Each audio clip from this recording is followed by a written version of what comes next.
সম্মানিত ভিউয়ার্স, আসসালামু আলাইকুম। আশা করি যে যেখানে আছেন, যেভাবে আছেন, ভালো আছেন, সুস্থ আছেন এবং সুন্দর আছেন। এই যে আমার হাতে দেখতে পাচ্ছেন একটা গাম্বোরা ভ্যাকসিন, গাম্বোমেড প্লাস। এটা হচ্ছে 300 ডোজের। এই যে ভালোভাবে দেখাই, এই যে 300 ডোজ গাম্বোমেড প্লাস। এটা ইনসেপ্টা কোম্পানির, হ্যাঁ, ইনসেপ্টা কোম্পানির। এবং এটাও হচ্ছে আমার 300 ডোজের একটা পানি, এই যে 300 ডোজের। এটা ডিস্টিল ওয়াটার, এটাও মনে হয় ইনসেপ্টা কোম্পানির, হ্যাঁ। তো ভ্যাকসিন করার অনেক নিয়মকানুন আছে। ভ্যাকসিন অনেকেই দেখি, অনেক বড় বড় ইউটিউবার, আমি গত ভিডিওতে বলেছিলাম যে সূর্যের আলোতে করে, বাইরে করে। আমি কি যে ভ্যাকসিনটা হাতে নিলাম, হাতের স্পর্শে কিন্তু ভ্যাকসিনটা নষ্ট, মানে গরমেও নষ্ট হয়ে যাবে। আমি বরফে দিয়ে প্রথমে হাত ঠান্ডা করে তারপরে ভ্যাকসিনটা হাতে নিয়েছিলাম। এবং আমি সব ভ্যাকসিন রাত্রে করি। এবং ভ্যাকসিনটা গাম্বোরা ভ্যাকসিন অনেকে চোখ দিয়ে খাওয়াই দেয়, কিন্তু আমি কোনো ভ্যাকসিনই খাওয়াই না। আমি প্রত্যেকটা ভ্যাকসিন চোখে দেওয়াটাতে বিশ্বাস করি এবং যেটা কার্যকরী। তো ভ্যাকসিনের আপনারা গাম্বোরা ভ্যাকসিনটা অনেকে 1000 মিলিতে পানি মিলাতে বলে, কেউ 9 মিলি পানিতে বলে। আসলে এটা আপনি ডোজটা দেখবেন। এটা ডোজ হচ্ছে 300 ml ডোজ, হ্যাঁ, 300 ml ডোজ, সরি 300 ডোজ, মানে 300টা মুরগিকে দেওয়া যাবে, 300 ফোঁটা হবে। এখন 1 ml হয় 20 ফোঁটা, 1 ml 20 ফোঁটা ড্রপে, মানে এটা যে ড্রপ ছাড়বে, এটা ড্রপে, এক ড্রপে হয় 20 ফোঁটা। এভাবে আপনি এমএলটা করে নেবেন, মানে 1 ml 20 ফোঁটা, এভাবে এমএলটা ভাগ করে নেবেন। নিয়ে যত এমএল পানি দরকার সেটা আপনি ডিস্টিল ওয়াটারও ব্যবহার করতে পারেন। পানি ভালোভাবে ফুটায় ঠান্ডা করে করতে পারেন। এবং অবশ্যই পানি এবং ভ্যাকসিনের টেম্পারেচার যেন সেম থাকে, হ্যাঁ। আমি কথা বাড়াচ্ছি না, সরাসরি ভ্যাকসিনে চলে যাব। এটা আমি ডিপ ফ্রিজে সংরক্ষণ করি। আজকে নর্মালে দিয়ে রাখছি, সারাদিন একই আছে এবং এদের টেম্পারেচার দুইটার প্রায় সেম আছে। এবং সারাদিন আজকে ভ্যাকসিনের দিন অবশ্যই মুরগিকে কোনো ধরনের অ্যান্টিবায়োটিক দিবেন না। AD3 সাদা পানি বা রেনাসি সাদা পানি অথবা AD3 দিতে পারেন। আর আমি আজকে সারাদিন AD3 দিছি ভ্যাকসিনের আগে এবং পরে। কালকেও সারাদিন AD3 খাবো, তারপরে যে ডোজ চলে সেটা দেবো। তো চলুন আমার মুরগিগুলো দেখা এখন কী অবস্থা। তার ফাঁকে আমি ভ্যাকসিনটা রেডি করব এবং রেডি করতে করতে আপনাদের সঙ্গে কথা বলবো, ভ্যাকসিন দিতে দিতে আপনাদের সঙ্গে কথা বলবো, যতটুকু বলা দরকার।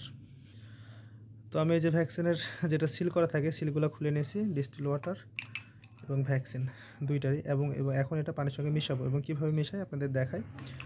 আমার পাশে আমার ছেলে আছে, এই যে দেখেন, ওকেও পাশে বসে সবগুলো ছোটোবেলা থেকে আস্তে আস্তে শেখা দেবে যে ও ভ্যাকসিন দেবে, সেখানে হাত ঠান্ডা করছে, এই যে দেখেন, হ্যাঁ। ও আমার সঙ্গে সব জায়গাতে থাকে। আবু, তোমাকে কাজ করতে ভালো লাগে?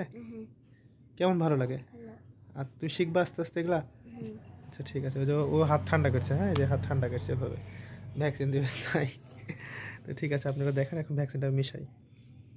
এই যে আমি ভ্যাকসিনের সিপিগুলো খুলে নিয়েছি এবং এটা অনেকে সিরিঞ্জ দিয়েও করা যায়, জাস্ট না করে আমি এটার মধ্যে ঢোকাই দিলাম। এখন পানিটা এর মধ্যে আসবে, এই দেখেন পানিটা আসছে এর মধ্যে।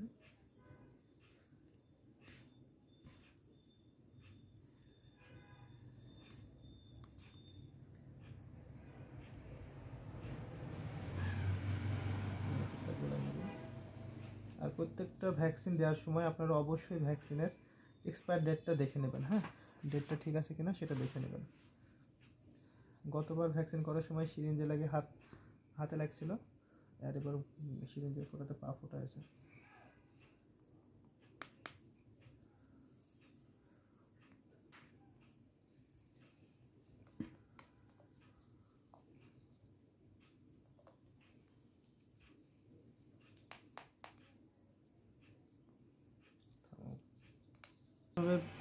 আমি বোতলের যা ছিল সব দিয়ে দিয়েছি এবং ডোজটা কমপ্লিট করার জন্য এখান থেকে সম্পূর্ণ পানিটা উঠাই দিলাম, কাজ শেষ। এবং ভ্যাকসিন করার পর ভ্যাকসিনের জিনিসপাতিগুলো সম্পূর্ণ বাইরে একবার ফেলে দিয়ে আসবেন, হ্যাঁ, এটা একবার এরিয়ার বাইরে। এই যে আমার সিপিটা লাগাই দিলাম, এই যে ডোজ আমার কমপ্লিট। এখন আমি এগুলো ঠান্ডা করে দেবো একটু, পুষে দাও। তো ভিউয়ার্স, এই যে আমার মুরগিগুলো যা ছিল সবই আছে, জাস্ট একটা মারা গেছে প্রতিবন্ধী, আর একটা প্রতিবন্ধী এই যে মৃত্যুর সাথে পাঞ্জা লড়ে, হ্যাঁ। সব বাচ্চাগুলো আমি কিছু বাচ্চা ধরলাম এখানে, এবার সবগুলো ধরবো এখানে, ধরার পর আলাদা করে একটা করে ভ্যাকসিন এর মধ্যে আবার ছাড়িয়ে দেবো। এই বাচ্চাগুলো দেখেন কত সুন্দর হেলদি, ফুল ফ্রেশ। এগুলো আসলে আমি ব্রুড করার জন্য কিছু রাখবো এবং কিছু সেল করবো, হ্যাঁ। আর সব ভ্যাকসিনগুলো করার উদ্দেশ্য হচ্ছে এদের মানে খুব ভালোভাবে এদের যেন আমি ব্রুড হিসেবে তৈরি করতে পারি। এবং এরা যে ডিম দিবে, এদের বাচ্চাগুলো কিছুটা অ্যান্টিবডি এদের মায়ের শরীর থেকে পাওয়া যায়, সেই কারণে আরও ভ্যাকসিনগুলো কোর্স কমপ্লিট করা যেন আমার বাচ্চাগুলো বা পরবর্তী প্রোডাকশনগুলো যেন একটু ভালোভাবে তৈরি করা সম্ভব হয়। তো এই হচ্ছে ব্যাপার। এখন এদের সবগুলো ধরে ক্যারেটের মধ্যে নেব এবং ভ্যাকসিন করে দেখাবো আপনাদের। এই যে দেখেন সব বাচ্চাগুলো আমি ধরে নিচ্ছি এবং ভ্যাকসিনের জন্য ট্রেনে একটা তৈরি করছি যেন ভ্যাকসিনটা গরম না হয় এবং ঠান্ডায় থাকে সবসময়।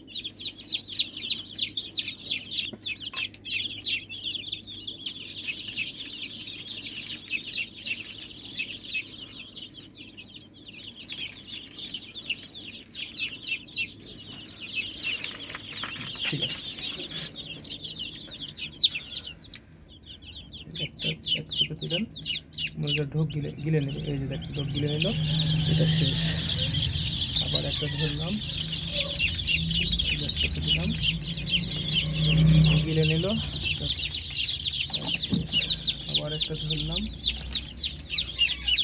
ফেলাই দিও না, ঢোক গিলল, এটা ভ্যাকসিনের কাজ শেষ। আবার একটা ধরলাম, এই যে দিলাম, গিলে নিল, শেষ। এভাবে প্রত্যেকটা মুরগি একটা একটা করে করা লাগবে, সবগুলো তো দেখানো সম্ভব না। আমি ভ্যাকসিনটা ওই দিয়ে শেষ করে নিই, শেষ করে ইনশাল্লাহ আবার পরে কথা হবে। তো আমার ছেলে কিন্তু আমার পাশে দাঁড়ায় আছে, হ্যাঁ, ওগুলো দেখে দেখে শিখছে। ওর খুব সব ভ্যাকসিন করার, এখন ও তো এখানে নামতে পারছে না, ও দেখুক, দেখতে দেখতেই শিখবে। ঢোক গিলে নিল। আর ভ্যাকসিনটা আপনারা অবশ্যই গুলানোর 2 ঘন্টার মধ্যে কমপ্লিট করে ফেলবেন, হ্যাঁ, 2 ঘন্টা যেন না থাকে। 2 ঘন্টা পরে ভ্যাকসিনগুলো ওই কার্যক্ষমতা হারাই ফেলে। এবং নিচে একটা অবশ্যই ফেলাই নেবেন যেন অবশিষ্ট ড্রপার বা অন্যগুলো এর মধ্যে পাইছে। ঢোক গিলে নিল। গাম্বোরা ভ্যাকসিন করা হচ্ছে আমি 10 দিনে একটা করি। দেশি মুরগি, ব্রয়লার মুরগিকে 11 দিন পর করা লাগে, অনেকে দেশি মুরগি 14 দিনেও করে। আমি গাম্বোরা ভ্যাকসিনটা 10 দিনে করি, এর আগেও করেছি 10 দিনে, এবং এর বুস্টার ডোজটা করি আমি 17 দিনে, এক সপ্তাহ পরে বুস্টার ডোজ। আর প্রথমটা আমি 10 দিনে করি, কারণ আমার আরও অনেক ভ্যাকসিন শিডিউল থাকে, তার ফাঁকে এটা এভাবে মেনটেন করে। এবং 10 দিন এটা করা যায়, এটা কোনো সমস্যা নয়।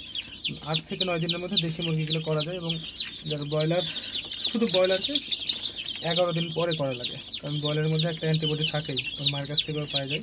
দেশি, সোনালি, টাইগার এগুলো মধ্যে থাকে না এগুলো অ্যান্টিবডি।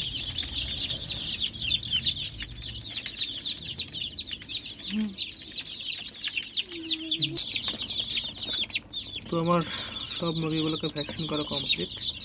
খাবার দিলাম, জায়গাটা পরিষ্কার করে দিলাম। ওদেরকে একটু ঠান্ডা লেগে গেছে, মানে অনেকক্ষণ বাইরে চলে পাইনি। আর ভ্যাকসিনের আগের দিন এবং ভ্যাকসিনের পরের দিন কোনো অ্যান্টিবায়োটিক দিবেন না। আমি শুধু সাদা পানি বা এরিথ্রি দিবেন। আমি এরিথ্রি দিয়ে পানি আজকে সারা সকাল থেকে খাওয়াচ্ছি এবং এখন এরিথ্রি দিয়ে পানি রেখে দিলাম আর কি। এই প্রতিবন্ধীটা প্রচুর ডিস্টার্ব, মানে বলে না কানা কোনজার শব্দ বেশি, এ সারা রাত শুধু চিল্লাবে। মানে এক জায়গায় থাকে, ওরা যখন ওদিকে চলে যায় ওই যে এভাবে সারা রাত চিল্লাবে, প্রচুর একটা অশান্তি। তারপরে যাই হোক, প্রাণী ওকে তো মেরে ফেলে দেওয়া যায় না, যতদিন আছে ওভাবে থাক। বাচ্চাগুলা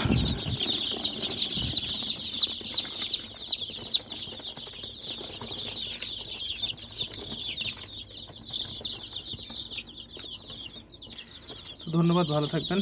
নেক্সট ভিডিও এরপরে কি মেডিসিন খাওয়াচ্ছি, কি ভ্যাকসিন করছি, ইনশাল্লাহ অবশ্যই আপডেট আপনাদের মাঝে শেয়ার করব। ধন্যবাদ, আসসালামু আলাইকুম। প্রতিবন্ধী আরেকটা আছে, এই যে একটা, এই যে 3টা ছিল, 3টার মধ্যে আমি প্রথম থেকে বলে আসি, 3টা ছিল, 3টার মধ্যে একটা মারা গেছে। এটা একটু ভালো, আর এটা হচ্ছে আরও বেশি খারাপ। ধন্যবাদ, সবাই ভালো থাকবেন, আসসালামু আলাইকুম।